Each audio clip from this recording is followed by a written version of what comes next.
berkaitan dengan keselamatan negara di Hong Kong.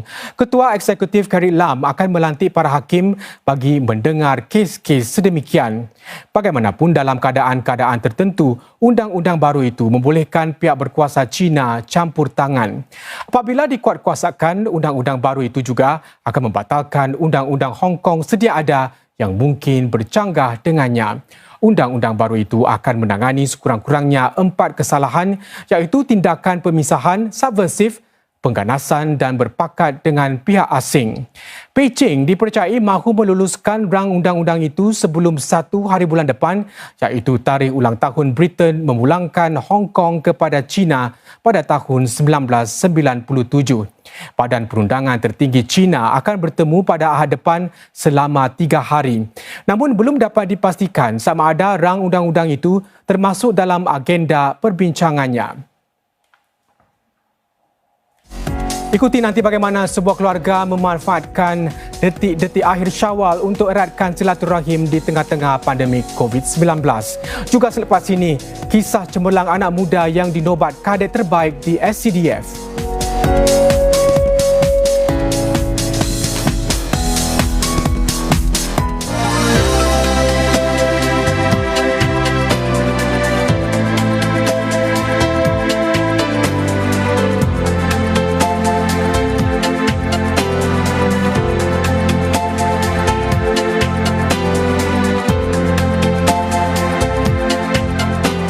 Laporan cuaca dibawakan oleh Mitsubishi Electric. The global battle against COVID-19 has spilled into cyberspace. There's so much misinformation out there, especially when it's coming from celebrities. In our hyper-connected lives, the online chatter fuels hate and fear, but also brings people together. 我更希望的是网上的有好心大哥大姐们把你们的车拿出来免费。 How has social media changed our fight against the pandemic? Watch #COVID-19, the social media pandemic on demand at cna.asia. Hai semua, saya Fadli Kamsani. Anda mungkin pernah mendengar cabaran dan kepayahan mereka dari latar belakang yang berbeza sepanjang pemutus rantaian jangkitan COVID-19 ini. Cabaran ini menjadi lebih hebat bagi mereka yang kurang upaya serta penjaga mereka. Hari ini ingin saya kongsi kisah tentang Cik Siti, seorang ibu tunggal yang juga menjaga anak lelaki berusia 31 tahun yang juga kurang upaya. Cik Siti sendiri menghidapi masalah buah pinggang di tahap akhir. Di masa yang mencabar dan tidak menentu ini, satu pendekatan bantuan yang dipadan langsung bersama CARE akan membantu Cik Siti dan anaknya dengan sumbangan wang tunai bagi perbelanjaan harian, kos perubatan dan juga penghantaran barangan makanan kering ke rumah mereka. Ini adalah usaha The Medicorp Enable Fund, sebuah dana masyarakat yang diuruskan SG Enable. Sudikah anda membantu keluarga-keluarga seperti Cik Siti? Pastinya sumbangan anda akan membantu mereka yang mempunyai ahli keluarga kurang upaya dengan menampung kos perbelanjaan harian, kos perubatan dan juga rawatan bagi menangani masalah tekanan. Layari giving.sg/The Medicorp Enable Fund /Care Initiative untuk hulurkan sumbangan anda hari ini.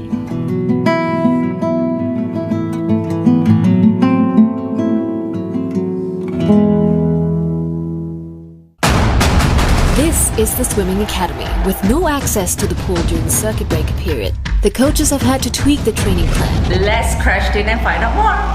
So has it been easier for you guys training at home? It's harder because you're by yourself. When you're with your friends, they can cheer you on. We have a third VIP for you today. Lion Mums Crash Landing on Schools, Friday, 8:45 p.m. on 5. Lion Mums Crash Landing on Schools is available now for free on MeWatch. This is Effendi. Every morning it takes him 90 minutes to get ready for work and get his coffee. In 50.39 seconds, he finishes it just like our Olympic champion. But like the fastest MMA knockout in history, his day is going to be put to the test. Hey, Effendi, what's the fastest F1 pit stop timing? 1.88 seconds, Germany, lap 46. Don't get left behind. Get ahead of the action only on espn.com.sg.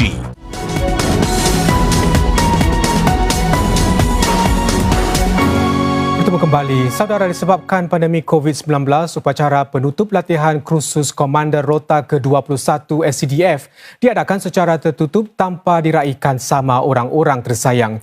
Namun ia tetap bermakna bagi 45 kadet yang mendapat pentauliahan pangkat Lieutenant, khususnya bagi Lieutenant Muhammad Bukhari Abu Bakar yang dinobat kadet terbaik tahun ini.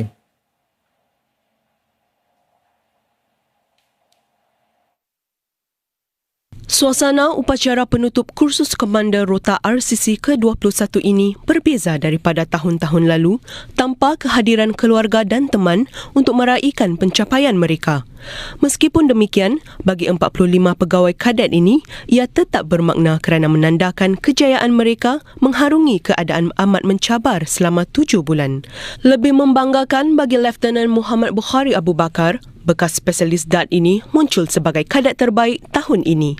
Bahkan beliau sebelum ini pernah menjuarai cabaran Braveheart sebanyak 3 kali semasa cabaran bomba dan paramedik Singapura Global. Saya bersyukur dengan kepercayaan jurulatih dan rakan sebaya untuk melantik saya untuk anugerah ini. Pengalaman saya dari kursus ini dan juga sebagai seorang pakar pasukan penyelamat dan bantuan bencana iaitu DAT telah menanamkan pada diri saya kepentingan sifat bekerjasama dan ketabahan. Pencapaian ini juga lebih manis bagi dirinya kerana Lieutenant Bukhari menjalani kursus tersebut dalam keadaan berpuasa di bulan Ramadan dan cabaran pandemik COVID-19. Kami dapat mengatasi ini dengan bekerjasama, bekerja lebih keras dan membantu satu sama lain untuk mendapat misi kami sebagai sukses insya-Allah. Meski kecewa tidak dapat melakukan perbarisan pentauliahan di hadapan orang-orang tersayang, Lieutenant Bukhari berkata keluarganya tetap berkongsi rasa bangga dengan pencapaian cemerlang yang diraihnya ini. Kemeriahan suasana Hari Raya bagi sebahagian keluarga disemarakkan kembali pada hujung minggu ini. Dengan kegiatan sosial secara terhad dibenarkan, beberapa keluarga mengambil peluang ini untuk berkumpul.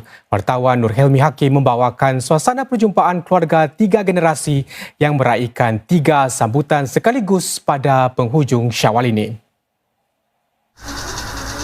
Kali terakhir Encik Kasturi Kasim dan isterinya berjumpa dengan anak sulung dan anak keduanya adalah sebelum tempoh pemutus jangkitan hampir 3 bulan lalu. Ini bermakna mereka hanya dapat beraya bersama 3 anak mereka yang tinggal sebumbung. Manakala dengan 2 anak pertamanya, mereka hanya berhubung melalui wadah Zoom. Hari ini pula merupakan hari istimewa kerana mereka akhirnya dapat bersua muka. Memandangkan setiap isi rumah sudah boleh menerima sehingga 5 tetamu pada satu-satu masa pada fasa kedua pembukaan semula Singapura. Encik Kasturi tidak berlengah menjemput anak-anaknya ke rumah untuk beraya. Walaupun masih ada batasan, Encik Kasturi bersyukur kerana jumlah anggota keluarga mereka tidak melebihi had 5 orang.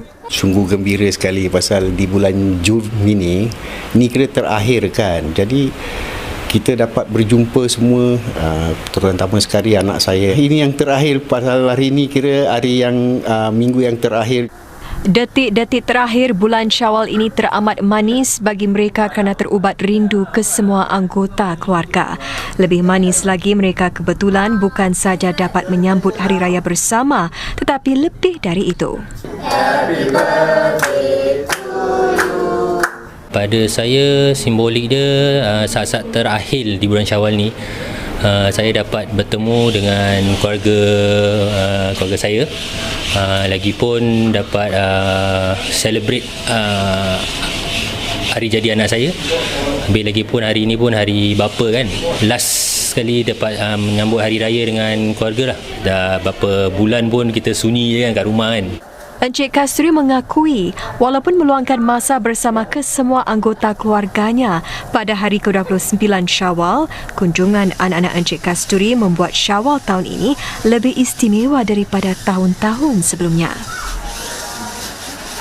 Beberapa negara di Timur Tengah serta India menyaksikan fenomena alam gerhana matahari cincin api hari ini. Fenomena gerhana matahari kali ini berlaku serentak dengan waktu siang lebih panjang di hemisfera utara. Gerhana Analus itu terjadi apabila bulan melintas antara bumi dengan matahari. Ya, kali ini bermula di benua Afrika ketika terbit matahari dan kemudian bergerak ke arah China sebelum terbenam di Lautan Pasifik. Fenomena tersebut berlarutan sehingga hampir 4 jam. Namun gerhana matahari itu hanya dapat dilihat